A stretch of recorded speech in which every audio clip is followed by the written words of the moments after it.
कार्तिक मास में महात्म कथा अध्याय 7। नारद जी ने कहा, हे राजन, कार्तिक मास में व्रत करने वालों के नियमों को मैं संक्षेप में बतलाता हूँ, उसे आप सुनिए। व्रती को सब प्रकार के अमिष मांस, उड़द, राई, खटाई तथा नशीली वस्त्रों का त्याग कर देना चाहिए। व्रती को दूसरे का अन्न ग्रहण नहीं करना चाहिए, किसी से द्वेष नहीं करना चाहिए और तीर्थ के अतिरिक्त अन्य कोई यात्रा नहीं करनी चाहिए। देवता, वेद, ब्राह्मण, गाय, व्रती, नारी, राजा तथा गुरुजनों की निंदा भी नहीं करनी चाहिए। व्रती को दाल, तिल, पकवान व दान किया हुआ भोजन ग्रहण नहीं करना चाहिए। किसी की चुगली या निंदा भी नहीं करनी चाहिए। किसी भी जीव का मांस नहीं छूना चाहिए।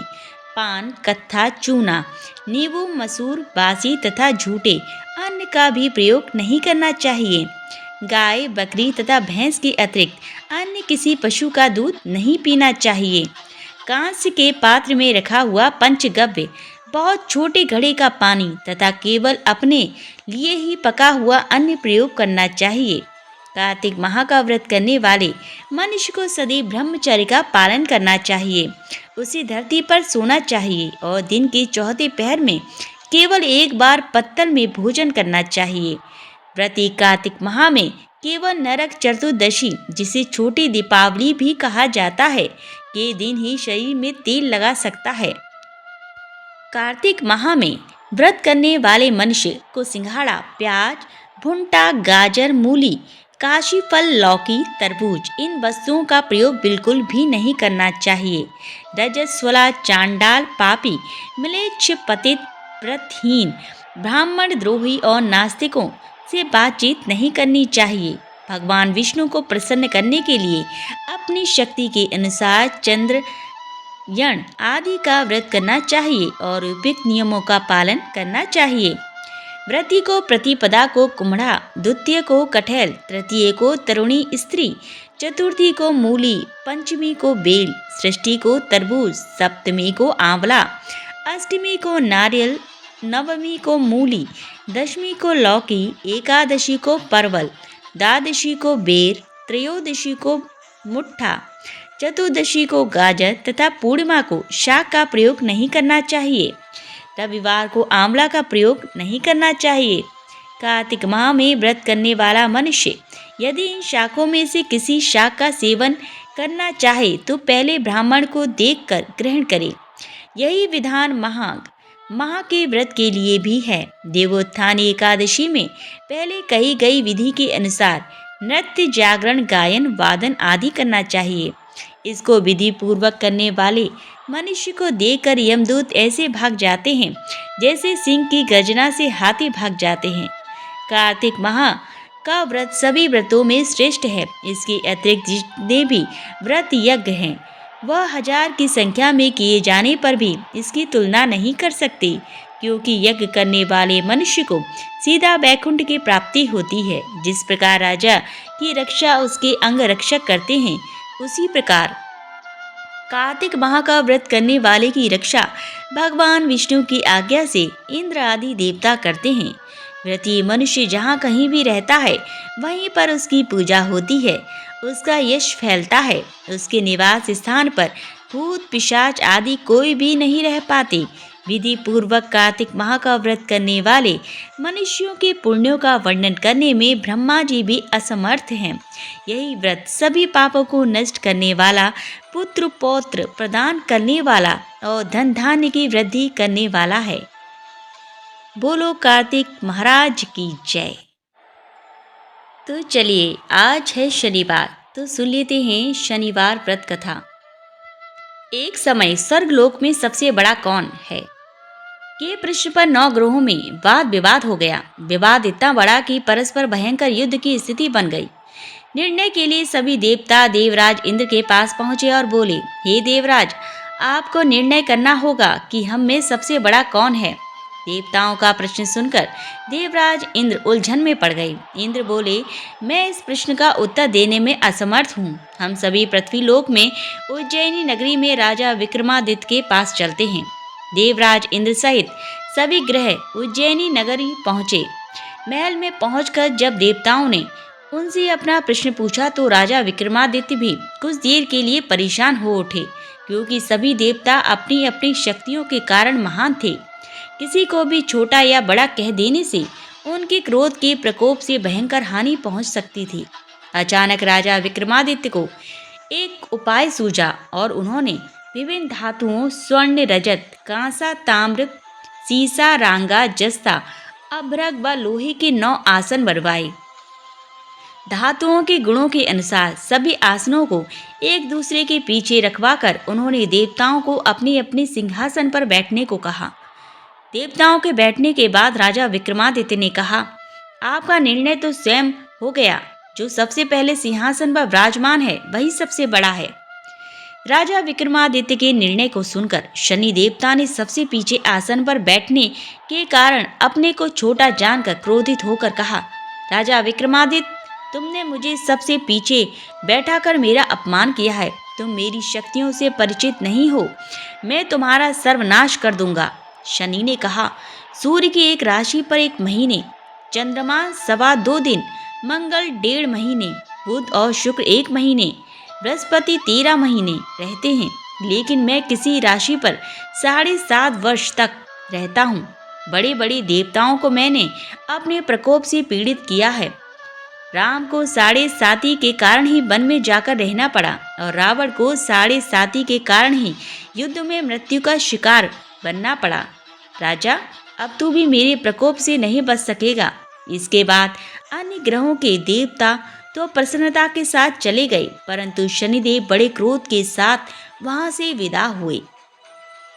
राजा विक्रमादित्य पहले की तरह ही न्याय करते रहे। उनके राज्य में सभी स्त्री पुरुष बहुत आनंद से जीवन यापन कर रहे थे। कुछ दिन ऐसे ही बीत गए। उधर शनि देवता अपने अपमान को भूले नहीं थे।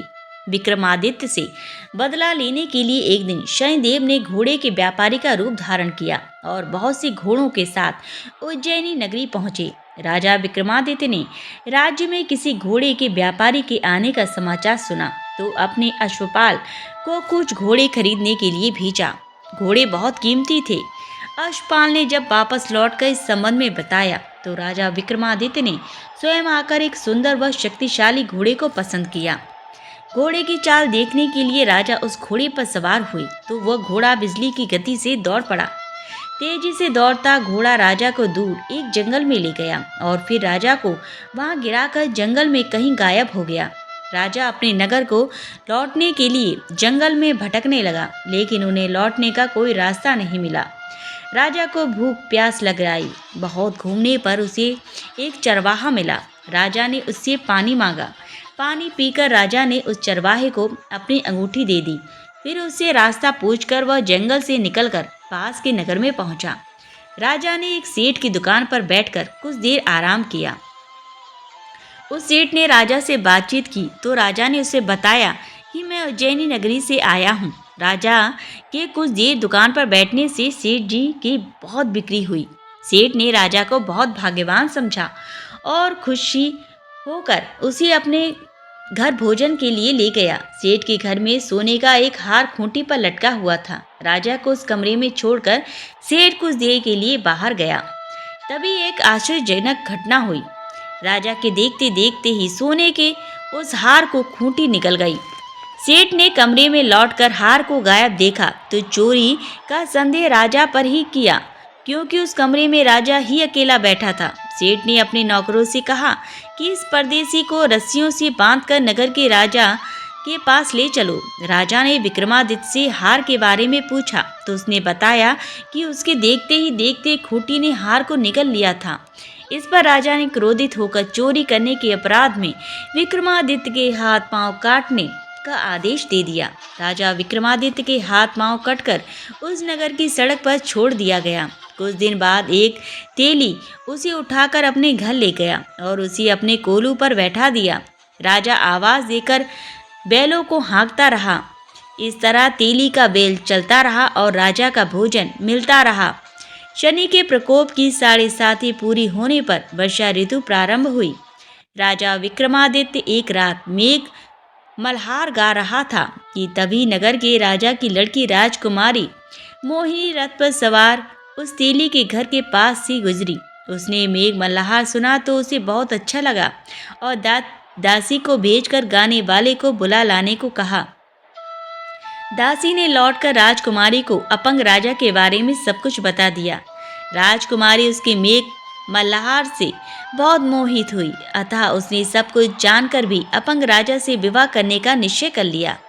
राजकुमारी ने अपने माता पिता से जब यह बात कही तो वे हैरान रह गए। रानी ने मोहिनी को समझाया, बेटी तेरे भाग्य में तो किसी राजा की रानी होना लिखा है, फिर तू उस अपंग से विवाह करके अपने गांव पर अपने पांव पर कुल्हाड़ी क्यों मार रही है। राजकुमारी ने अपनी जिद नहीं छोड़ी। अपनी जिद पूरी कराने के लिए उसने भोजन करना छोड़ दिया और प्राण देने का निश्चय कर लिया। आखिर राजा रानी को विवश होकर अपंग विक्रमादित्य से राजकुमारी का विवाह करना ही पड़ा। विवाह के बाद राजा विक्रमादित्य और राजकुमारी तेली के घर में रहने लगे। उसी रात स्वप्न में शनिदेव ने राजा से कहा, राजा तुमने मेरा प्रकोप देख लिया, मैंने तुम्हें अपने अपमान का दंड दिया है। राजा ने शनिदेव से क्षमा करने को कहा और प्रार्थना की, हे शनिदेव, आपने जितना दुख मुझे दिया है अन्य किसी को न देना। शनिदेव ने कुछ सोच कर कहा, राजा मैं तुम्हारी प्रार्थना स्वीकार करता हूँ। जो कोई स्त्री पुरुष मेरी पूजा करेगा, शनिवार को व्रत करके मेरी व्रत कथा सुनेगा, उस पर मेरी अनुकंपा बनी रहेगी। प्रातःकाल राजा विक्रमादित्य की नींद खुली तो अपने हाथ पांव देखकर राजा बहुत खुश हुआ। उसने मन ही मन शनिदेव को प्रणाम किया। राजकुमारी भी राजा के हाथ पांव सही सलामत देखकर आश्चर्य में डूब गई। तब राजा विक्रमादित्य ने अपना परिचय देते हुए शनिदेव के प्रकोप की सारी कहानी सुनाई। सेठ को जब इस बात का पता चला तो दौड़ता हुआ तेली के घर पहुंचा और राजा के चरणों में गिरकर क्षमा मांगने लगा। राजा ने उसे क्षमा कर दिया क्योंकि यह सब तो शनिदेव के प्रकोप के कारण हुआ था। सेठ राजा को अपने घर ले गया और उसे भोजन कराया। भोजन करते समय वहाँ एक आश्चर्यजनक घटना घटी। सबके देखते ही देखते उस घूटी ने हार उगल दिया। सेठ जी ने अपनी बेटी का विवाह भी राजा के साथ कर दिया और बहुत से स्वर्ण आभूषण धन आदि देकर राजा को विदा किया। राजा विक्रमादित्य राजकुमारी मोहिनी और सेठ की बेटी के साथ उज्जैनी पहुंचे तो नगरवासियों ने हर्ष से उनका स्वागत किया। अगले दिन राजा विक्रमादित्य ने पूरे राज्य में घोषणा कराई कि शनिदेव सब देवों में सर्वश्रेष्ठ हैं। प्रत्येक स्त्री पुरुष शनिवार को उनका व्रत करें और व्रत कथा अवश्य सुने। राजा विक्रमादित्य की घोषणा से शनिदेव बहुत प्रसन्न हुए। शनिवार का व्रत करने और व्रत कथा सुनने के कारण सभी लोगों की मनोकामनाएं शनिदेव की अनुकंपा से पूरी होने लगी। सभी लोग आनंद पूर्वक रहने लगे। बोलो शनिदेव महाराज की जय। हर व्रत कथा के साथ पढ़ी और सुनी जाती है लपसी तपसी की ये कहानी। जानिए क्यों। एक लपसी था, एक तपसी था। तपसी हमेशा भगवान की तपस्या में लीन रहता था। लपसी रोजाना सवा सेर की लपसी बनाकर भगवान का भोग लगाकर जीम लेता था। एक दिन दोनों लड़ने लगे। तपसी बोला, मैं रोज भगवान की तपस्या करता हूँ इसलिए मैं बड़ा हूँ। लपसी बोला, मैं रोज भगवान को सवा सेर लपसी का भोग लगाता हूँ इसीलिए मैं बड़ा हूँ। नारद जी वहां से गुजर रहे थे। दोनों को लड़ता देखकर उनसे पूछा कि तुम क्यों लड़ रहे हो। तपसी ने खुद को बड़ा होने का कारण बताया और लपसी ने अपना कारण बताया। नारद जी बोले, तुम्हारा फैसला मैं कर दूंगा। दूसरे दिन लपसी और तपसी नहाकर अपनी रोज की भक्ति करने आई तो नारद जी ने छुपकर 1.25 करोड़ की एक एक अंगूठी उन दोनों के आगे रख दी। तपसी की नज़र जब अंगूठी पर पड़ी तो उसने चुपचाप अंगूठी उठाकर अपने नीचे दबा ली। लपसी की नज़र अंगूठी पर पड़ी लेकिन उसने ध्यान नहीं दिया। भगवान को भोग लगाकर लपसी खाने लगा। नारद जी सामने आए तो दोनों ने पूछा कि कौन बड़ा। तो नारद जी ने तपसी से खड़ा होने को कहा। वो खड़ा हुआ तो उसके नीचे दबी अंगूठी दिखाई पड़ी। नारद जी ने तपसी से कहा, तपस्या करने के बाद भी तुम्हारी चोरी करने की आदत नहीं गई, इसीलिए लपसी बड़ा है और तुम्हें तुम्हारी तपस्या का कोई फल नहीं मिलेगा। तपसी शर्मिंदा होकर माफ़ी मांगने लगा। उसने नारद जी से पूछा, मुझे मेरी तपस्या का फल कैसे मिलेगा। नारद जी ने कहा, यदि कोई गाय और कुत्ते की रोटी नहीं बनाएगा तो फल तुझे मिलेगा। यदि कोई ब्राह्मण भोजन करवा कर दक्षिणा नहीं देगा तो फल तुझे मिलेगा। यदि कोई साड़ी के साथ ब्लाउज नहीं देगा तो फल तुझे मिलेगा। यदि कोई दिए से दिया जलाएगा तो फल तुझे मिलेगा। यदि कोई सारी कहानी सुने लेकिन तुम्हारी कहानी नहीं सुने तो फल तुझे मिलेगा। उसी दिन से हर व्रत कथा कहानी के साथ लपसी तपसी की कहानी भी सुननी और कही जाती है। एक लोभिया था, कठोर तपस्या करता था। एक पांव पर खड़ा होकर कठिन तप करता था। उसने भगवान को प्रसन्न करने के लिए कठोर तप किया। उसके शरीर पर चिड़िया ने घोंसला भी बना लिया। तपस्या करते 12 वर्ष हो गए। भगवान ने सोचा इसको इतना समय हो गया, अब इसकी परीक्षा लेनी चाहिए। भगवान जानते थे यह बहुत लोभी है, इसलिए भगवान ने एक सोने की मुद्दी से उसके पाँव के पास फेंक दी। तब लोबिया की नज़र उस मुद्दी पर पड़ी तो उसने मुद्दी पाँव के नीचे दबा ली। भगवान की माया से भला कौन बचा। भगवान धरती पर आए और लोबिया से बोले, लोबिया तेरी तपस्या में हीण है, तुझे इस तपस्या का फल नहीं मिलेगा। तब लोबिया ने अपनी गलती मानी और भगवान जी के चरण पकड़ लिए और पूछा, हे भगवान इस तपस्या का हीण कैसे जाएगा। तब भगवान जी को उस पर दया आ गई और उन्होंने कहा, यदि रोटी बनाकर आखिरी रोटी कुत्ते की नहीं बनाई तो फल तुझे मिलेगा। जिमा कर दक्षिणा नहीं दी तो फल तुझे मिलेगा। सब कहानी कथा सुनकर तेरी कहानी नहीं सुनी तो फल तुझे मिलेगा। तभी से सभी व्रत कहानी सुनने के बाद लोबिया की कहानी सुनी जाती है। अब प्रारंभ करते हैं धर्मराज की कहानी। 2 सेठानियाँ थीं। एक के घर में धन बहुत था पर वह कंजूस थी। दूसरी के पास धन थोड़ा कम था पर मन से बड़ी धनी थी। रोज सवेरे उठती, गंगा स्नान करती, तुलसी माता बड़ा पीपल सींचने भगवान के मंदिर जाके पूजा करती। धर्मराज सूरज भगवान की कहानी सुनती, भगवान को भोग लगाकर अतिथि को जिमाती, गाय कुत्ता के लिए ग्रास निकालती। दूसरी सेठानी इस धर्मात्मा को देखकर हंसती और कहती, पता नहीं दिन भर क्या करती रहती है। थोड़े समय बाद दोनों सेठानियों को भगवान का बुलावा आ गया। धर्मात्मा सेठानी के तो यमराज ने विमान भेजा और दूसरी को दूध मारते ही ले गए। रास्ते में सेठानी बोली, मेरे को भूख लगी है। तो दूध बोला, किसी को कुछ दिया होगा तो मिलेगा। फिर बोली, प्यास लगी है। दूध बोला, किसी को पानी पिलाया होगा तो ही तो मिलेगा। रास्ते में उसे कांटे चुभने लगे, गर्मी पड़ने लगी, पर दूध तो उसे घसीटते ही ले गए। अब सेठानी बहुत पछताने लगी कि सब कुछ होते हुए भी दान धर्म नहीं किया। इतने में यमराज का दरबार आया। धर्मात्मा बुढ़िया को भगवान के पास सिंहासन मिला और वह उस पर बैठी थी। उधर दूसरी सेठानी को तपते कुंड में डाल दिया। अब सेठानी यमराज से बोली, मुझे 1.25 पहर का जीवन दान दे दो, मैं वापस आकर दंड भोग लूंगी। यमराज बोले, ठीक है। सेठानी के शरीर में वापस प्राण डाल दिए। संसार में आते ही पंडितों को बुलाकर सेठानी ने धर्मराज की कथा सुनी, सब तरह से दान धर्म किया। इतने में समय पूरा हो गया। सबके बार विमान आया। 1.25 पहर के दान धर्म से सेठानी को स्वर्ग मिला। धर्मराज जी ने सेठानी पर कृपा करी, वैसा सब पर करियो। बोलो धर्मराज महाराज की जय। पीपल पतवारी की कहानी। एक गुजरी थी, उसने अपनी बहू से कहा कि तू दूध दही बेचा। तो वह दूध दही बेचने गई। कार्तिक महीना था, वहाँ पर सब औरतें पीपल सींचने आती थीं। तो वह भी बैठ गई और औरतों से पूछने लगी कि तुम क्या कर रही हो। तो औरतें बोली कि हम तो पीपल की पतवारी सींच रही हैं। तो उसने पूछा, इससे क्या होता है। औरतों ने जवाब दिया कि इसके करने से अन्य धन मिलता है, वर्षों का बिछड़ा हुआ पति मिलता है। उस गुजरी ने कहा कि तुम तो पानी सींच रही हो, मैं दूध दही से सींचूंगी। उसकी सास रोज कहती है कि तू दूध दही बेच कर पैसे ला कर दे। तो उसने कहा, जब कार्तिक का महीना पूरा हो जाएगा तब ला दूंगी।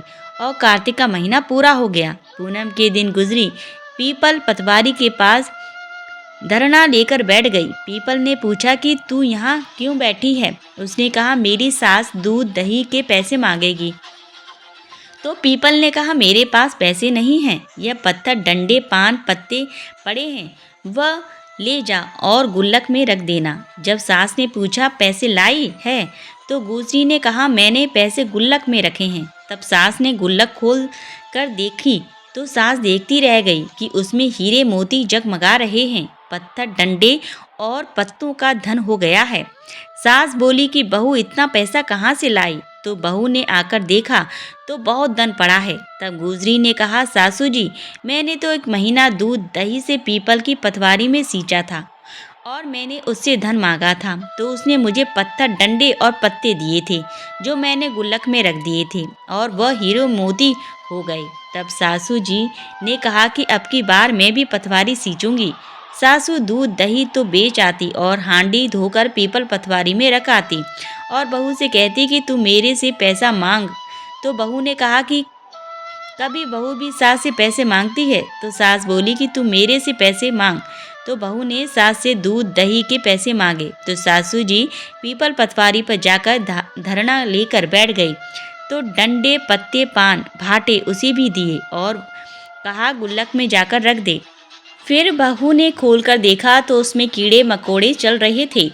गुजरी ने सास से कहा ये क्या है? तो सास देखकर बोली कि पीपल पटवारी ने तेरे को तो अन्न धन दिया, मुझे कीड़े मकोड़े दिए। तब सब बोले कि बहू तो सच से सींचती थी और सासू जी धन की भूख से सींचती थी। इसलिए हे पटवारी माता, जैसे बहू को दिया वैसा सबको देना और जो सासू जी को दिया वैसा किसी को मत देना। बोलो पटवारी मैया की जय।